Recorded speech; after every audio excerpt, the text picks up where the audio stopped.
छत्रपति साहूजी महाराज विश्वविद्यालय के दो छात्र अंबेडकर मूर्ति के पास धरने दे रहे थे। उनकी मांग थी कि उनके द्वारा दर्ज कराए गए अभियोग की सही विवेचना नहीं की गई है और उनके विरुद्ध भी अभियोग पंजीकृत कर दिया गया। इस संबंध में दोनों से वार्ता की गई। वार्ता के बाद उन्हें समझाया गया। उन्होंने कहा कि वे पुलिस आयुक्त महोदय से अपनी बात करना चाहते हैं।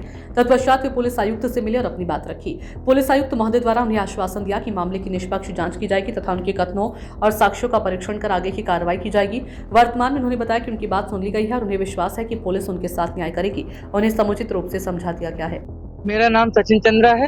ये जो कल मामला हुआ था, जो आपने धरना धरा था, ये किस चीज का धरना लगेगा? 26 अक्टूबर 2024 में डीसीपी पश्चिम के पीआरओ ने छात्र के साथ बर्बरता की थी, उनके कमरे में घुस के मारपीट की थी। तो उसमें मैं था और मेरा एक साथी कुणाल कुमार था। हम लोग छत्रपति साहूजी विश्वविद्यालय के छात्र थे। और इसके बाद हमने जब प्रशासन से कहा हमारी कार्रवाई कर लीजिए, तो प्रशासन ने हमारी कार्रवाई नहीं करी, मुझ पर झूठा मुकदमा लिख दिया। इसको लेके मैंने माननीय न्यायालय SC/ST 175(3) से इन लोगों के ऊपर मुकदमा लिखवाया। मुकदमा लिखने के बाद अब जांच तो इन्हीं अधिकारियों के पास आई है।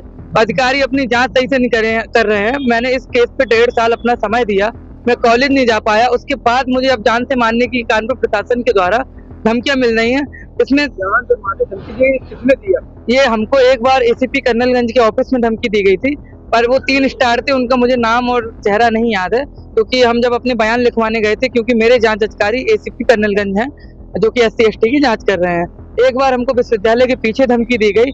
अभी रिसेंटली 8 अप्रैल को दलन क्रॉसिंग के पास धमकी दी गई, जिसका मैंने विश्वविद्यालय चौकी में भी अवगत कराया। चौकी इंचार्ज मुझसे कहते हैं कि हम तुम्हारी प्राथमिक रिपोर्ट नहीं लिखेंगे। हमने कहा क्यों? कह रहे पहले हम जांच करेंगे, उसके बाद प्राथमिक रिपोर्ट लिखेंगे। हमने साहब से पूछा कि साहब जब आप जांच किस आधार पे करेंगे कि जब प्राथमिक रिपोर्ट ही नहीं लिखी गई है। इसको लेके कल हमने अपना अनिश्चितकालीन आमरण अनशन के लिए धरना दिया। हम 5 घंटे बैठे। कल यहाँ से उप मुख्यमंत्री जी गुजरने थे। इसको लेके हमें कमिश्नर ऑफिस में बुलाया गया और कमिश्नर ऑफिस में हमें माननीय अर्चना सिंह जी मैडम जी ने हमको आश्वासन दिया है कि हम इस पे कुछ जांच करेंगे। अगर ना करें बेटा तो फिर तुम अपना आमरण अनशन दोबारा स्टार्ट कर सकते हो। तो मैं बस इतना ही उम्मीद करता हूँ कानपुर प्रशासन से कि हम छात्र हैं, हमें कुछ राजनीति में इतना ज्यादा हमें नहीं आती है और ना मुझे राजनीति करनी है। आप अगर अपनी कार्रवाई अच्छे करेंगे तो हम रोड पे क्यों आएंगे? और जो अधिकारी आज AC के ऑफिसों में बैठा है वो भी कभी छात्र था, तो वो इस चीज को भी ध्यान दें कि आज अगर आप छात्रों को अगर इस तरीके से मुकदमे लिख देंगे, अधिकारी नहीं बन सकते, वो आगे करेंगे क्या? धन्यवाद।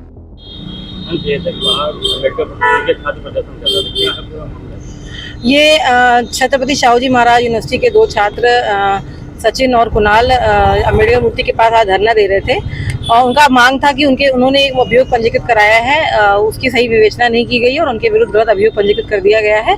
इस संबंध में उन दोनों से वार्ता की गई। वार्ता के बाद उन लोगों को समझाया गया और उन्होंने कहा हमने DCP सर से अपनी बात करना चाहते हैं। CP सर से मिलकर के उन्होंने अपनी बात रखी है।